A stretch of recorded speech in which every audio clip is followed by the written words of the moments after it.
Well, we have made it to what many of you have been dreading, but what I am very excited to talk about. Things are going to get a bit dramatic here on the Look Back Diaries as I fight with my guests. No, sorry, as I discuss fights in the Lizzie Bennet Diaries with my guests. That's right. Fighting with my guests here is optional. Actually, to see me fight with my guests, you will need to subscribe to the Patreon to get bonus content like fights. My name is Ashley Clements. No, I'm Ashley Clements. That was good! This is Rachel Kiley, of course, and you're watching the Look Back Diaries, where we fight. And in fact, I'd like to give you a book about how to do better introductions. That's fair. I'm referencing the episode. No, I know. Okay, great. You were like, I don't remember what happened. So Rachel did a lot of very smart stuff in these 2 episodes, and even if she doesn't remember it, I will praise her for it. So Great. let's take a look at the beginning of this schism. When Jay was on, we were discussing how this problem presented itself because of the medium that we were in, because the show is for public consumption in world, for Lizzie and Lydia to be unaware of what, and most importantly, for Lizzie to be unaware of what Lydia is doing, but also for Lydia to be unaware of the contents of Darcy's letter regarding George and Gigi. There were some changes that had to be made from the source material, so George's letter has not been fully revealed in a way that Lydia could have seen it, and we needed to create a reason, and this is the biggest divergence from Pride and Prejudice here, because this is a major plot point for the Lizzie Bennet Diaries, and it doesn't exist at the same level at all in Pride and Prejudice, that Lizzie and Lydia are not speaking to each other to the point where they would not be watching each other's videos or following each other on Twitter or be aware of what the other was up to. And that meant it had to be a pretty bad fight. Yeah, it was definitely, I remember at the time, a controversial decision to have them get so angry at one another, but it really was, I'm sure, as Jay said, just a matter of figuring out how to make it work in terms of the vlog narrative, which was constantly a struggle in these later episodes. But it works out so well. It has such a satisfying conclusion for the sisters. Many people have said that this is one of the strongest things that this adaptation does. So There we go. y'all took a problem and made lemonade and drank it, Out of a problem, yeah. and it was so sweet, except very bitter at this point. So let's take a look at all the Journey. bitterness. Journey. Here is my best screen grab So good. for sure. Yeah. Sorry, I'm kind of a mess. It's been an active Yeah, you're weekend. such a mess. Lydia You're has her wearing birthday. a She says it sweatshirt extensively. Did all the and your hair makeup. is in a ponytail. We've been celebrating Minimal makeup. Well, definitely less in the first few episodes. I never really thought that Lydia turned You know, we were 21. just at a party, and I honestly don't know that I am wearing any less makeup, but the hair is in a ponytail. There you Every go. night for the last 3 nights. I get tired. It's not like I could let her go I do get alone. tired. I relate to that. Just make sure she doesn't I think this max is her partially credit my cards frustration or with my waste friends money who on the wrong insist on people. celebrating their birthdays for a month straight. That's an unreasonable amount of It's so time. much. I mean, like, we're introverts, so Yeah, like you're lucky if I go to one birthday event. absolutely. Party ever. Yeah, of course I know. Although I don't remember most of it. I was pretty. Maybe you shouldn't tell the internet Oh, all we your did a birthday cut shenanigans. because we're Since when are you all protecting about her not from. telling the internet stuff? A little discretion never hurt anyone. That's all I'm saying. What else? Okay, go get dressed, cause for realsies, we are going out, and I care about you way too much to let you wear that out of the house. You Yeah. should be nice to me. She looks real cute. Birthday present. Birthday present? Can I open now? Everyone's so great. It's because they're about to be really sad. Okay, but stay here. You can't know my super secret gift hiding spot. Okay, I'm really sorry. This is gonna go over really well, isn't it? Really well. This is a great prop. This It really credit is. for this goes to both Katie, most for the wrapping, and Adam Livermore for the design of the book. That's actually just Mary Kate's necklace, I think, that we gifted her so that it could be a symbolic thing Oh, that we that's would Where fun. did I park my car? see. A party girl's guide to becoming a successful adult. And when we show it to the camera, show everyone so they can see. Yeah, like, and then they just put that cover on another book. But I do remember Yeah, holding it and looking at it and going like, "This is an excellently made prop." it was so cool. I thought So this is just one now so and well in done a new year would be because a good what time you to crafted is know that more grown-up Lydia. both both of their sides are Hey, bro, this is so Toad Squaresville. understandable and defendable. There's plenty of And upside that's a to really being mature, difficult responsible adults. argument to create. But I know from the comments, because I've already recorded the next episode with MK, that people Energetic. very Yeah, much argued that's both a good word for sides. you. Yeah. Energetic. If I remember correctly, I think What? the original version Is Darcy was, like, autistic? leaning a little bit more Are you towards talking about how being terrible pro me and Lizzie, mom? and I think Bernie No, shifted it a little not bit. not in the same way. Um, No. And so you must 'Cause, like, also we think just really that needed to I amp up am Lydia's an embarrassment ridiculousness in to this one. everyone and clearly never think before I speak. I mean, You that's mean what pro, everyone like said Lizzie about being me. right? Of course not. Yeah, yeah. I Like, mean, just a that's not like, just a necessarily what I said smidge about you, but more. that's not. I don't see you that But way. like this is also a great way to connect it to the rest of the Sometimes people stuff have that she ADD did impressions, and end up describing her with the same word that Darcy had Mhm. it used can when he be was useful to basically understand the saying, way I'm you came to those embarrassed to be in love conclusions with you so because that of your you can family. change the way So people it see you if you want feels to. like maybe her What do you allegiance want me to has change? shifted. Everyone has to And change like yeah, this. like Lydia is Growing up absolutely was taking this bad the for wrong me. way, like, Yeah. and looking for the worst here, but also Right. it is Sure, understandable. you also gave And Dad a book Lizzie is on very how to much better not manage our finances. considering her side. Mom get one on not having And to involve this them is in a very others' good lives. point. What about Jane? Any words of wisdom for our beloved These older are, like, person? such fun scenes to write too, like, where there is no obvious right answer, and it just really highlights Mm-hmm. how both characters are so different in, like, really, like, underlying ways. You know, you hate Darcy and You guys Caroline. both did such a good I'm job. not saying they're Well, right. thank you. We It's had great just material, but also this was a point where we felt like we'd really earned it. We that's not built how I met. Yeah. this I didn't relationship mean and we'd seen the constant little friction and you had built a lot of that in and I think I know what you meant. like they're both not Thanks. making the effort to see the other person's perspective. They're both I just was kind not of trying sitting to in be the like, mean. I'm right. Lydia, if you're watching Yeah. this, I was not trying to be mean. And I love Lydia. that's true. I She's get Yeah. not trying to be mean, but as we see in the next episode, she never apologizes. She says, like, I already told you I didn't mean it the way you took it, which is not get Bing to leave. an But I'm not saying apology. they're right or that it's No, Lydia's not fault. so much. I don't know, it just sucks. We live in a very judgmental world and our lives are very Yeah, messy and now. you are very This is partly my judgmental. fault, but it's I don't want Well, Lydia's that serves our story well. reputation to close doors for her in the future, and she needs to be aware of that. She's not a kid anymore. I meant well. That counts for She's something, right? officially But also, like, 21. what is in the book? I mean, because I think what our show also does a good job with is that we hear Lizzie so often criticize Lydia's actions that it's very easy to just take at face value that Lydia's behavior is a problem. But we don't actually show Lydia's behavior being a problem very often. So we also, if we keep in mind that Lizzie is an unreliable narrator, we can see that she has a very particular viewpoint. There is a lot of judgment in it. She is, very disapproving of things that Lydia does, but we don't really have evidence of Lydia getting herself into like terrible trouble. Like a little Not bit, yet. sure, but she's young. Right, exactly. Which then in some ways does prove Lizzie right to an extent of, she's sitting here saying, I can't let her go to Carter's alone. Like someone needs to supervise her. And when she is unsupervised, she is taken advantage of. But would she be taken advantage of in the same way if she wasn't so hurt and feeling so rejected and angry at Lizzie? And that it's all very well woven together in a way where the story just works really well. Yeah, I mean, some people seem to like it, so that's good.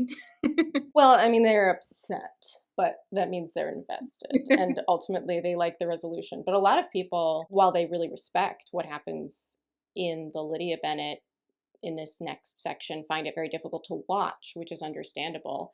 And I did want to ask you about that because in the next episode, we have sort of the most direct crossover that we have with the Lydia Bennett. We actually have her watching Lydia's channel in the next video because, and this is where it really escalates, Lydia goes and basically makes like a hit piece on Lizzie and like lists all her faults, all the things that she thinks Lizzie needs to change, feeling attacked here and retaliating. And so then things have really escalated, but we've also very clearly pointed to those videos because some interesting things are going to happen on them. Then we've got Lydia in a place where she feels rejected and spiteful and maybe wants to hurt Lizzie and wants to prove that she doesn't need her family, especially And it Lizzie, all works really. out swimmingly. She does all of those things. She does all of those things. The last episode is the episode where Mary comes on and she comes to the party and they do a little costume theater recounting Lizzie running into Wickham and him saying, I guess I need to like catch up on your videos. And the comments were people going, oh, wow, George is so evil genius that this is when he starts hatching his plan. It was the first time, honestly, that I had attributed that much forethought to Wickham and rather than sort of more like being opportunistic. Do you think that Wickham then watched the videos and saw, because they were also positing that that made Wickham specifically want to hurt Lizzie, which I also don't know that I had really attributed as a motive. Do you think that that's what happened, or was he also in Vegas and he ran into her? I don't remember exactly everything that we had planned out, but I do remember that those were things that we had thought about and discussed, and that we had wanted it to be more like him being more manipulative and wanting to like kind of plan ahead and get back at Lizzie a little bit. Maybe I knew this at the time, or maybe I just wasn't paying attention because Lizzie didn't know about it and I was being all. So, with that much forethought to it, you create a portrait of an abuser, of someone who's grooming someone, who is manipulating them. And that's why people find it difficult to watch, and why, until people realized that you weren't trying to suggest that this was a good love story, people were very upset. How did that all come about, and what was it like to write a character who was toxic, as we would say these days? I remember like the thing that I did that was not great was I definitely planned all of the Lydia last round of episode stuff out like separately away from the writer's room since I was like writing it on my own and then like showed up to one of our like meetings being like, well, I already have it. And like everyone was like, that's not how this works, which was not a great idea on my part. But like Mary Kate and I had talked through so much stuff like for so long. Like we knew exactly from pretty early on like where we wanted to go based on what we already knew about the show, what the show was going to be and where that was going to go. What you knew, because like I knew this from, the signing on, was that it was going to be a sex tape scandal. Yes. Did you Yes. know anything more specific than that? No, that was Jay's idea. Jay came into all of this with that idea, and it was just so immediately like the perfect idea. I was so hyped about it. And like we tossed around a few others, but like nothing really resonated the way that did. And then obviously like we had to kind of hammer out the details much later.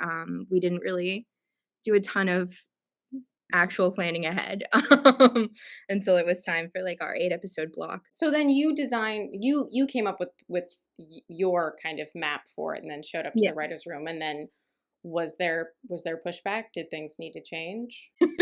There was pushback in the sense of like I shouldn't have done that and like it was obvious I shouldn't have done that. But in terms of like the actual content, I think one episode might have changed entirely, if I'm remembering correctly, because I think it just didn't fit in what we were doing. I think it was one of the later ones, but most of it stayed pretty close to what I had originally decided on my own that we should be doing. Don't do that, anyone out there who wants to be a writer and work with others. It's not how you do that. It was just so clear, I guess, because I had spent so much of my time like really only focusing on that storyline. Like I feel like it fit in so seamlessly, and it was really weird writing all of it. I was absolutely miserable to be around during that time, I remember. No, More that so makes than sense. now. I mean, because you have to put yourself in a headspace Yeah. to do some of that. Yeah. You have to think like the manipulator. Yeah. Which is like, it's not enjoyable. It's hard when you're working on that kind of stuff, and you really have to practice self-care and the ways that we learn what we need to prevent ourselves from living it too much is by Doing it wrong the first experiencing time. it sometimes. Yeah, like whoops, okay, not like that. Yep. Not like that. Let's take a look at the comments and see how much you messed them up. Kimber Kingdon says the saddest thing about Lydia is that she adores her older sisters. They're her favorite people in the world. It's been years since the series ended, and I'm still having feels. Sorry about that. Eve Black says, rewatching and just thinking, if someone gives you an out like, oh my God, you're so good at joke gifts, then for the love of God, just take it. That's great advice. Yeah, so funny, right? Ooh, great point. Naama Flanagan says, advice books should never, ever be gifts. That's a lesson we all need to learn. Personal growth and development is pretty evidently an extremely personal thing. Having someone shove that in your face in the form of a gift can be very humiliating and offending, especially coming from your older sister. Yeah, you can't give somebody a book that's like how to maybe not be a toxic, crazy person. They're not going to take that well. Like, what are personal growth books that there's nothing. You can There's stick nothing to, where like, you can say, How like, to Survive in an Apocalypse or something like that. yes, Those are great yes, advice books that will not super offend most useful. people. Juliana Pimentel being so generous, saying, I feel like Lydia knew it wasn't a joke gift, but gave Lizzie a chance to take it back. I think she hoped it was a joke gift, so that's how she chose to take it. And That defense mechanism. Surely you don't really think yeah, that about me, right? that's Please? so funny. Elena Christian here says, I understand where Lizzie is coming from. Her parents have completely abrogated their responsibility. Same in the book. She feels she has to parent Lydia and she's bad at it because she's still a kid herself. I just don't see Lydia do anything that I'm like, wow, that is really, really bad. Like she's not shooting up heroin. She's not shoplifting. Like she's not, yes, she's underage drinking and Yeah. this is the end of that. But, and like, which is a crime, but is also like pretty rampant on any college campus. Not saying it can't have harmful outcomes, but it's not like outlier behavior where she's done something crazy and terrible. So I think we are so influenced by just hearing Lizzie say all the time that what she's doing is not okay. But like, what did Lizzie do when she was 21? I think that there was, especially like before everyone was sharing everything on the internet, like there was such a culture of like, yeah, everyone does these things, but you're supposed to either pretend you don't or like pretend that you're ashamed of them or like whatever else. And I think that that's kind of part of the dynamic between, I mean, maybe you feel differently about between Lizzie and Lydia is like Lydia feels absolutely no shame about all this like super normal like 20-year-old stuff that she's doing.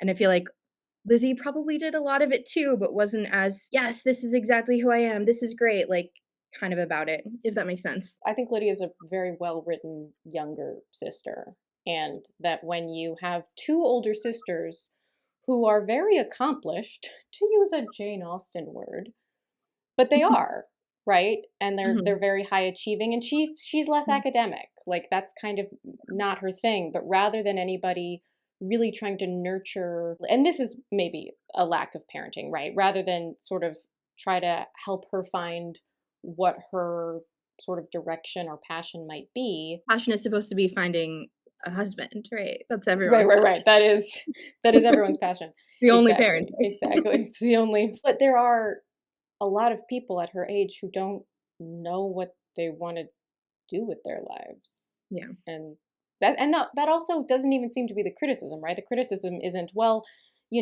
Jane studied fashion and now she works in fashion and Lizzie's got, and you don't even know like what you want to do with your life. Like that's not the conversations everyone is having about her. They're basically having the conversations and this is, the holdover from Pride and Prejudice, but it does fit well into this 2012 world. They're just having the conversations of what you're doing doesn't look good Yeah.